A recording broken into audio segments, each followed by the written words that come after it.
Well, what's going on, everybody? Today we're gonna learn the game from the best player in the world, Damo. He won the first Illuvium Tournament. It was a Battle Royale. He managed to be the last one standing and it was absolutely amazing. Right here we see his last round, his final round, and we're gonna analyze it and see what his tricks are, what he did maybe wrong, and gonna analyze him a little bit. So it was a Battle Royale and everybody who was playing, they had to stream it. They started the game all together. The worst performing players, they were kicked out, and then another round was started until only Damo was standing and the second player was outsmart. So this is his final round. We're starting with wave 4 right now and we're gonna have a look what his secret is. So he's playing a granite deck. He said that's his favorite deck, so he was very happy that there was this set at this moment because his favorite deck was in this set. Alright, let's see. He's playing a Snaily as his main damage dealer. We got Blaze Knight as big support coming in. He's pretty OP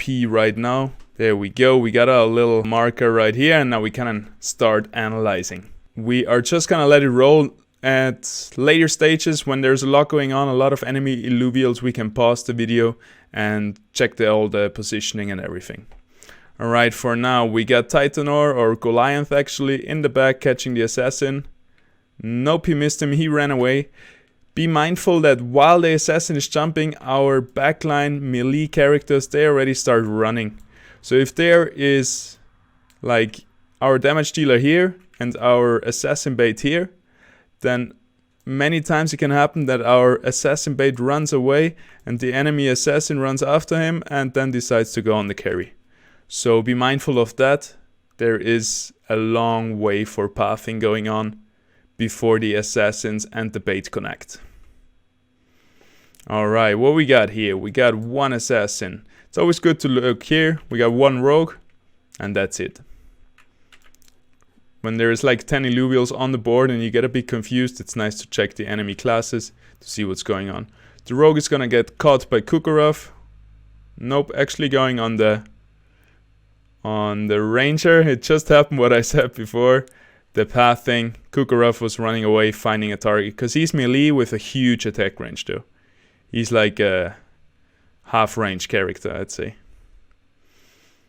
Big ultimate from Blaze Knight. He's damaging and healing all the enemy and friendly Illuvials with his ultimate, with his little tornado, and he's also enhancing the attack speed of your Illuvials. Alright, we are going into wave 8. I really like the setup. The two support birds. We got a Goliath. And we got Ranger, and now we got a Titanor. So now we got our 2 granite buff, which is awesome.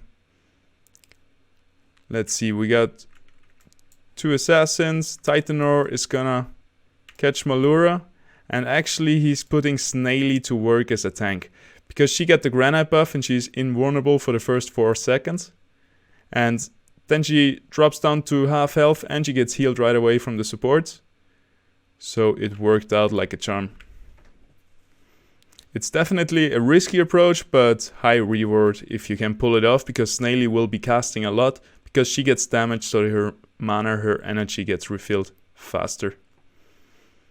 I would say like maybe put those guys a bit off, put them in as a bit of an off tank in later waves. Don't let Snaily tank everything because you really want her to survive till the end. And when those guys get a bit of damage, they also cast more Omegas and they're gonna be healing more. Alright, let's see. We got 2 assassins. They're gonna jump on Snaily if we keep this positioning. And the 2 enemy supports. See, she doesn't even get damage yet. But now she gets some damage. But it's still fine. Like, she gets healed, she gets shielded. Big ultimate coming in from Ramfight. But the enemy is not strong enough that this would matter.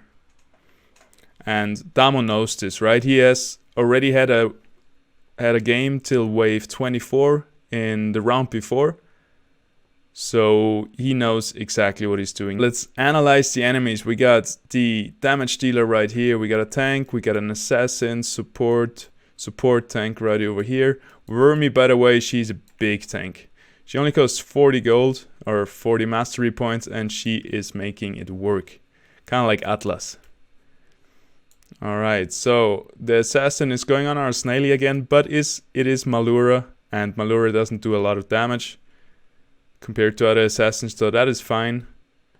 Snaily's gonna be casting a lot. We got our healers healing everybody, shielding everybody against it. Actually, Kukarov right there in the front. Somebody told me his name actually is pronounced Kakarov, which I'm not okay with, so he's Kukarov, or at least Couscous. We got Couscous, Snaily, and Malura survives till the end. That's his thing, because he's still a bit... He's not working as intended yet. He's supposed to taunt enemies and not disappear and run away from the enemies. So once he's taunting enemies, he will be extremely good.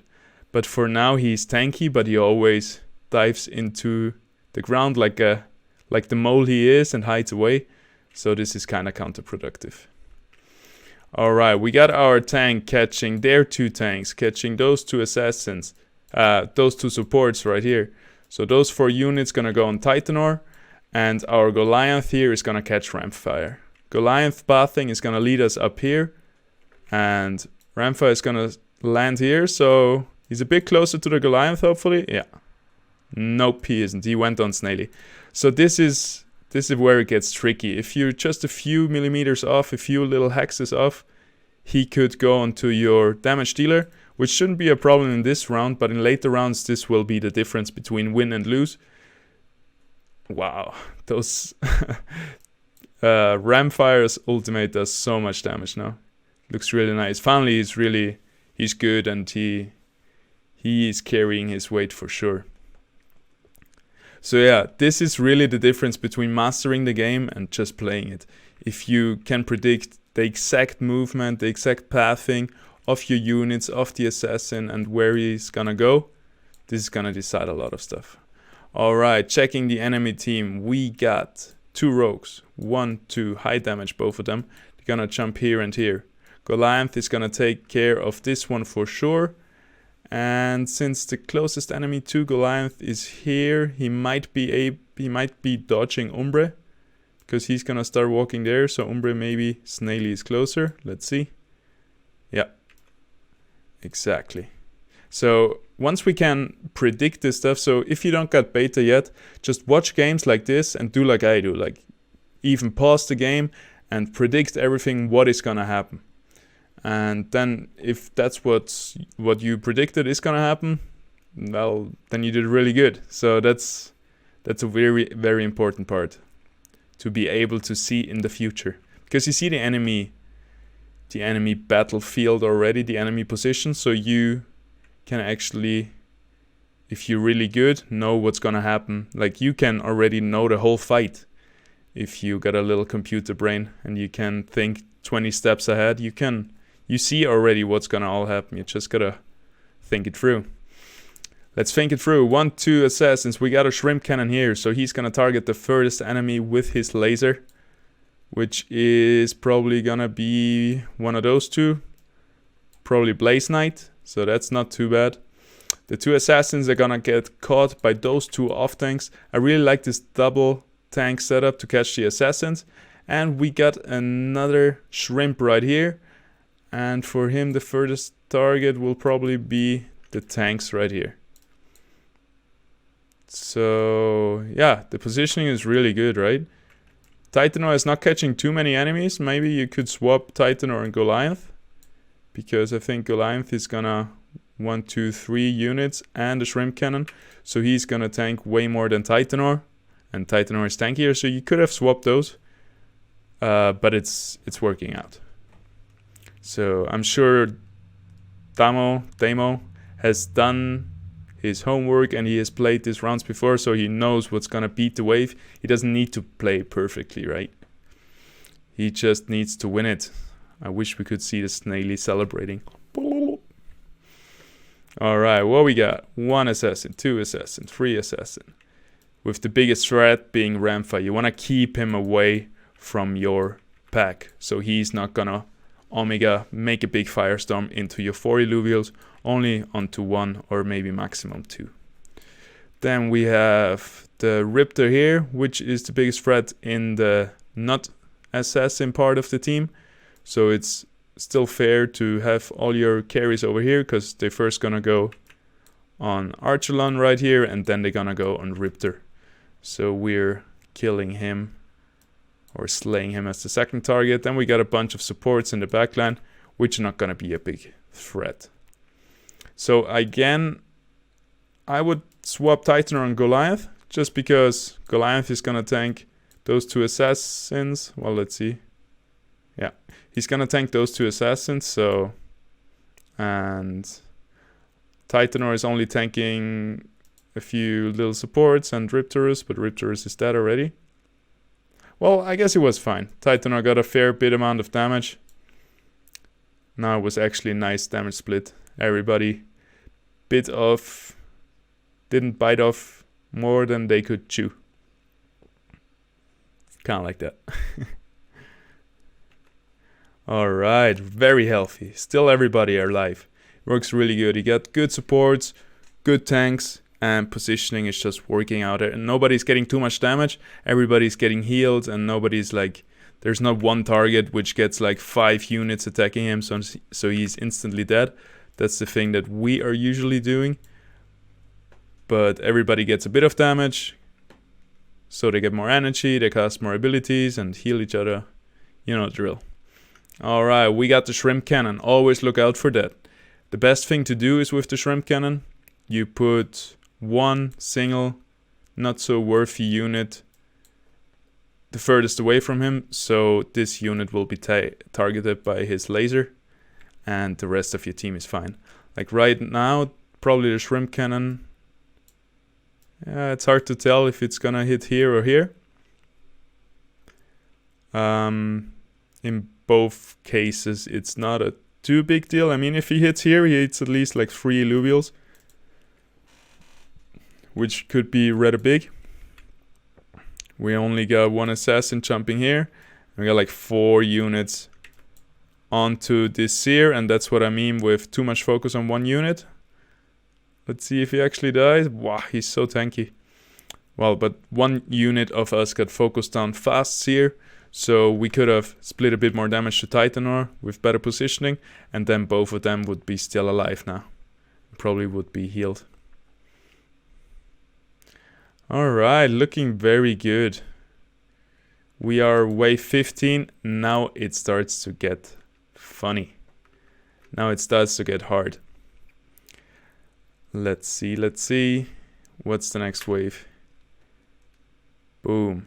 By the way, out of those, I don't know, it was at least like, I guess it was like 10 players playing, and they played like, most of them played like at least 3 rounds, up to 5 rounds.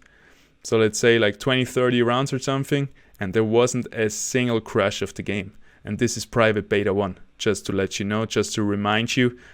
I forgot about the disclaimers in the beginning. This is private beta 1. You wouldn't have noticed if I didn't tell you, because it looks so freaking good. There's almost no bugs. There is absolutely amazing looking Illuvials, and it's just an awesome game. That's right here. Everybody is addicted. Divorces already happened because of Illuvial. Babies already happened because of Illuvium. So let's not forget to analyze a bit. We got 1, 2, 3 assassins. So now they're not only on one side, they're gonna be landing here and here.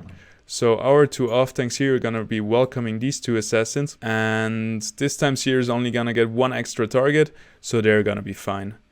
What is gonna happen to Titanor? Titanor is he's probably gonna run this way instead of that way, so he's gonna catch at least 1, maybe 2, both of the assassins, which would be a good thing. Then let's see over here. Ramfight is gonna be attacking Snaily.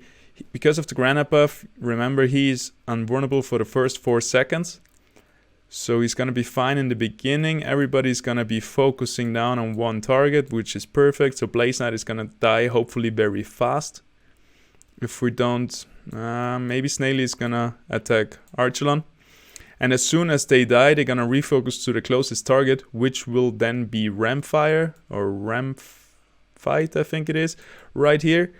So that's, I think, his plan to, as soon as they kill the first target, everybody is gonna be refocusing on this assassin, because we don't want Ramfight to blow a big old Omega, a big old firestorm into our damage camp right here. Alright, then they got Scoriox there, which would be nice to kill too, and they got Ripterus, or Ripelands actually. 2 big damage targets, and yeah, the enemy team is very damage heavy. They got really low on tanks. They got an Atlas, and those 2 supports tanking the front line. Let's see what happens. Our Titanor is just gonna win us the game. Oh, there we go. Axodon is here. He's gonna be pathing around here, so he's gonna catch the ram fight. And if he plays it perfectly, like if the Axodon is here and the ram fight is here, I think the Omega would go in this way. So this is something I also heard Damo talk about. He was talking about just like already thinking where these ultimates are gonna land, especially from Malura. I heard him say a lot. For example, if this was a Malura, or let's say this was a Malura, he would position his Illuvial like this, that he would be targeting with his ability. Malura wouldn't target the whole team, but only to one side. Like, that's the next level of positioning. Think one head ahead. It's like in pool, when you hit the ball and you get the ball in, but the real pro players, they only think 1 or 2 turns ahead where the white ball will land after they put in the ball they wanted to put in. So it's not only about baiting the right target with the right tank, but also thinking ahead where this baited target's ability will land. I hope that made sense, but I think you know what I mean. Alright, 1, 2, 3 big ass assassins. Okay, for these 2 guys, we probably need more than just a Goliath. Let's see what's gonna happen. We're probably gonna reposition Axon. We're actually selling him for... it was Axon, and we're selling him for Axodon. Nice. Axodon is not very tanky till he gets his Omega off, till he shields himself. After that, he gets better defensive stats, and he's, like Seb says, a real unit after that. Alright, Axodon is perfectly catching this Vermilia. Really nice baiting from him. Gets his shield out, so now he's fine. We are golden. Our Snailey's gonna get focused now, but got a big heal, which saved him. Our 2 off tanks over there are fine with the assassins. Alright, Damo is dominating. Look at those healthy 5 Illuvials there. He's really winning every round really big. It's really impressive. Especially he's under a lot of pressure right now. Remember, he is in the final round right now for $1,000. For the first, and the $1,000 aren't so much in his mind, I think. It's more about the first tournament ever. Like, he is gonna make history with winning his first tournament. So he's stressed out. Like, I know he comes from somewhat a competitive scene with Rocket League, so he's used to pressure, but still, he's gonna feel the pressure, and he's gonna be super happy if he wins that. All right, let's see. We got the assassins left and right jumping here. He's gonna perfectly catch those 2 assassins with his 2 off tanks over here. He's clumping up his units because they heal each other in a radius, which is very good too. He's catching this assassin with the Goliath, and Titanor is gonna be solo tank in the front. Looking very good. I can't say anything. Maybe I would have swapped Blaze Knight and Snaily, because now Snaily is the closest to those badass looking assassins. But no, never mind. We got 2 really good off tanks for them, so they are losing this 2-on-2 anyway. It's perfect positioning. He made it really good. Also looking at... we can have a look at the affinities and the classes. So he got the Granite activated. He got 5 Earth. We got Air. We got Cyan, Bulwark, Empath. And all of those guys, they're getting at least half of their affinity buffs and class buffs, they still get them from the primary affinities and classes. Even though the composite effect is, the composite threshold is not activated, like with granite, with 2 granites, even if you only have 1 tempest, it's still gonna be enhanced. It's still gonna get extra stats from all the airs that in the fight. And the magma is gonna get stronger from all the fires and all the earths that are in the game, even if you don't hit the 2 or the 3 threshold yet. And yeah, like if you hit that, they get even better, but they already get better before that. Alright, quick analysis. Let's just watch it. Assassin perfectly caught by Goliath. Seer is a bit in trouble maybe. 3 guys on him, but he's probably getting healed and he's doing a great job holding those 3 guys. Holy. Everybody else stays nice and healthy. We got good heals and shields going on. Seer just managed to outplay those 3 guys. That's beautiful. Alright, we got an assassin in the back. Adorius. He would be a great addition to our team. But let's focus on the enemy threats. We got 2 big assassins here. And we got the shrimp cannon. Gonna fire down here onto our 2 off tanks, which are gonna catch the assassin. At least they're gonna catch 1 assassin, because Umbre is gonna target Snaily like this. But I think we're getting a reposition in right here. Titanor is gonna tank all the guys which are not jumping into our backline. And Seer is gonna take the rest. Looks really good. Let's get Snaily into safe harbor. There we go. Once again, I would put Snaily in the safer place and Blaze Knight on the outside. But then again, Snaily is a bit more tanky, I guess. So after all, Damo is the best player in the world right now. I'm sure he knows what he's doing. Our 2 off tanks held these 2 assassins very good. Goliath's still alive. Axodon has his shield casted and he's tanky now. He survived the full shrimp cannon right there. Boom, big Snaily explosion, always looking so nice. And there you have it. Wave 21 is next. He just conquered wave 20. By now, I think It's Martini already lost his round and he's already out. So Damo is just playing for his personal best to get first in the leaderboard too. Like I said, his best round in this tournament was wave 24. So he's trying to beat that now. Just taking a victory lap right here. By the way, congrats Damo. Like I'm trying to find mistakes, but it's just positioned perfectly. The team comp is really nice. I know the other guys went more with an assassin approach, but this looks really, really good. And it's really all thanks to your perfect positioning. Like the double tank bait for the assassins, I really like that. We haven't seen that so much. Snaily is always tanking a bit, which I wouldn't do, but I wouldn't win against you. So I'm sure you're way better than me, and because I haven't been practicing yet, so I see you on the battlefield, but I'm sure you know what you're doing. So this is probably one reason too to keep Snaily a bit in an off tank position, because after all, she's granite, she's earth, she can take it. All right, looking really good again. Actually not so good this time. Our main tank just died. They're gonna kill Ramfire right now. And there we go, Snaily with his big ultimate. He's not trolling so much this game. Sometimes she has problems casting her ultimates when the target she's casting it on is dying right when she casts it. But she's doing a real good job right now. Oh wow, now it's a time to pause the game and analyze a bit. Because how many enemies do we have right here? We have 1, 2, 3, 4, 5, 6, 7, 8, 9, 10, 11 enemy Illuvials against our 8.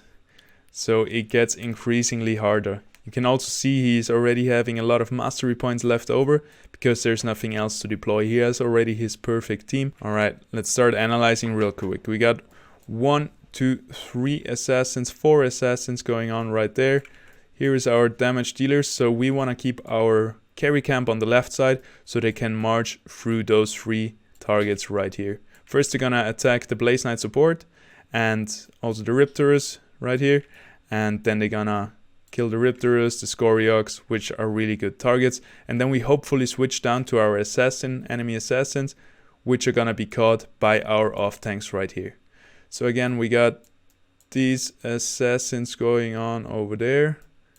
There's another one, right? And so yeah, they're gonna be all caught by our off tanks right here.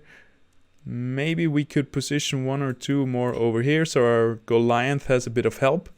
And it's good to have our Oxodon on the far edge because he doesn't want to take the damage early on till he casts his shield. Also the Ramphi, he seems small, but you don't want to have him in there doing a big ultimate on everybody. It's still gonna do a lot of damage. So all in all, I guess he will position his tanks a bit over here to really catch those 1, 2, 3 assassins right there. Then again, I would just put Snaily in the corner. I'm just so used to that from Teamfight Tactics and everything. Like there's not really too many tanky glass cannons, earth cannons or whatever. Like usually when you got a damage dealer carry, you want to put him away. He should absolutely die last, then you did your job right. Alright, enough to talking. Let's see some action. Let's see if we predicted the position change of those guys right. And if not, let's see if Titanor really has too much damage on his hands. And yeah. Alright, Titanor, he's tanking 3 guys. Those 2, everybody got 1 of them, so they could be taking 1 more. Blaze Knight still not dead, Riptorus not dead, they split some damage between those 2. So we could have positioned our carry camp a bit more to the left or to the right, so Riptorus or Blaze Knight would have been targeted more and they wouldn't split so much damage. This was pretty good, I guess. Like I said, Titanor died first. He could have, instead of tanked 3, could have only tanked 2, and then another guy could have tanked 2 too. But yeah, those are tiny things that is easy once you look at it to change it up. But remember, they only got 60 seconds and Damo only had 60 seconds to do a move to decide all those things that we discussed, pausing the game and just chilling, right? So the game, the time factor is a big thing. Alrighty, we are at the end. Congratulations, Damo, for winning the first tournament, $1,000 and a lot of fame. I see you guys in the next one. Thank you for watching. Peace.